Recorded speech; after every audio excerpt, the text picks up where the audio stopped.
జనగామ జిల్లా కేంద్రంలో ఆర్టీసీ అద్దె బస్సుల డ్రైవర్లు, క్లీనర్లు వేతనం పెంచాలని, పెండింగ్ సమస్యలు పరిష్కరించాలి అంటూ సమ్మె నిర్వహించారు. పెరిగిన ధరలకు అనుగుణంగా కనీస వేతనాలు అమలు చేయాలి అంటూ జనగామ చౌరస్తలో సమ్మె నిర్వహించారు. యాజమాన్యం మొండి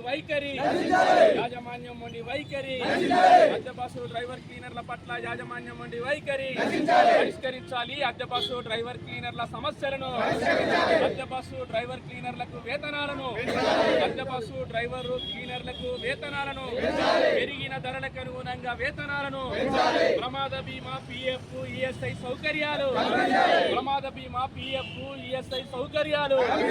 జిందాబాద్ సిఐటియు, వర్ధిల్లాలి ఆర్టీసీ అద్దె బస్సు డ్రైవర్ క్లీనర్ల ఐక్యత. జిందాబాద్ సిఐటియు. ఎందుకంటే ఈరోజు డ్రైవర్లు, క్లీనర్లు అయినటువంటి గొంతమ్మ కోరిక కాదు. ఈరోజు పెరిగినటువంటి ధరలకు అనుగుణంగా మరి రేట్లు పెంచమని చెప్తా ఉన్నారు. అంతే తప్ప మీ దాంట్లో ఉన్నటువంటి గవర్నమెంట్గా చేసుకోమని చెప్పేసో, లేకపోతే మీకు ఉన్నటువంటి ఏదో ఇవ్వని చెప్పేసి అడుగుతలేరు. కాబట్టి ప్రైవేటు వ్యక్తులు ఎవరైతే ఉన్నారో, ఓనర్లు ఎవరైతే ఉన్నారో, అద్దె బస్సుల డ్రైవర్లకు అందరికీ కూడా జీతాలు పెంచాలని చెప్పేసి సిపిఎం పార్టీ వైపున మరి విజ్ఞప్తి చేస్తూ ఉన్నాం.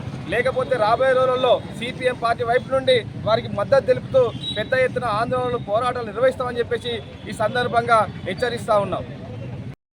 జనగామ ఆర్టీసీ డిపో సంబంధించినటువంటి అద్దె బస్సు డ్రైవర్లు, క్లీనర్లు ఇలా న్యాయసమ్మతమైనటువంటి న్యాయమైన డిమాండ్లను పరిష్కరించాలని గత నెల రోజుల క్రితం ఏదైతే ఓనర్లకు, యాజమాన్యానికి రాతపూర్వకంగా సమ్మె నోటీస్ ద్వారా తెలియజేసిన డిమాండ్లు ఏవైతే ఉన్నాయో, నిన్న 2వ తారీఖు నాడు గౌరవ ఏసీపీ గారి సమక్షంలో చర్చ జరుపుకొని పరిష్కరించుకోవాలని నిర్ణయించుకున్నారు.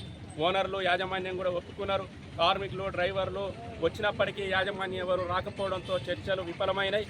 కావున అందుకే ఈ రోజు నుండి సమ్మెలోకి అద్దె బస్సు డ్రైవర్లు, క్లీనర్లు వెళ్ళారు.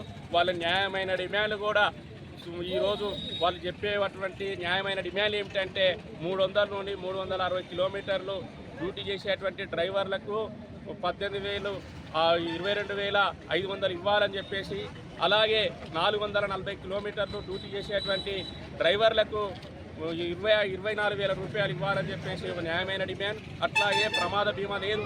డ్రైవర్లకు ఏదైనా దెబ్బ తగిలినా, ఏదైనా ప్రమాదం జరిగినా ఇవాళ వాళ్ళే సొంత ఖర్చులు భరించాల్సిన పరిస్థితి ఉన్నది.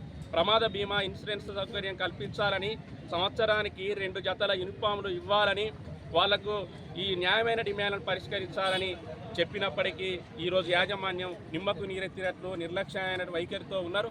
ఈ యాజమాన్యం ఈ రకంగా ఉన్నారు అనంటే డిఎం గారు కూడా యాజమాన్యాలకు పరోక్షంగా సపోర్ట్ చేస్తున్నారు. ప్రత్యక్షంగా కార్మికులను ఇబ్బంది పెడుతున్న పరిస్థితి డిపో పరిధిలో ఉన్నది.